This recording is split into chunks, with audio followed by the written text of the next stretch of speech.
અહીં આવતા પહેલા હું અક્ષય પાત્રનું 25,000 બાળકોને સ્વચ્છ ભોજન, પૌષ્ટિક ભોજન અને સ્વાદિષ્ટ ભોજન જમાડાય એ પ્રકારની 25,000 બાળકોને જમાડવાની જમવાનું બનવાની વ્યવસ્થા મારો આપ સૌને આગ્રહ છે. અક્ષય પ્રાંતના પ્રતિનિધિઓ અહીંયા છે, એમનો સંપર્ક કરી ગામના પ્રત્યેક વાલીએ એકવાર આ વ્યવસ્થા જોવી જોઈએ કે આપણું બાળક ગુજરાત સરકાર અને ભારત સરકારની વ્યવસ્થાથી અક્ષય પાત્રના ડીઓટીઝના પરિશ્રમ કેટલું સુંદર ભોજન કરે છે.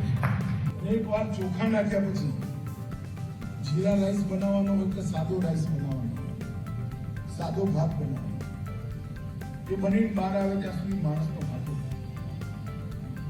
માંસા તાલુકાના 25,000 બાળકોને નાસ્તો અને ભોજન અને સુખડી જેવા પૌષ્ટિક આહાર એ બધું બનાવવાની અને ગરમ ગરમ બાળકો સુધી પહોંચે એ પ્રકારની વિતરણની વ્યવસ્થા અક્ષય પાત્રના માધ્યમથી થઈ છે. મારું આપ સૌને આગ્રહ છે કે એકવાર આ વ્યવસ્થા જોજો.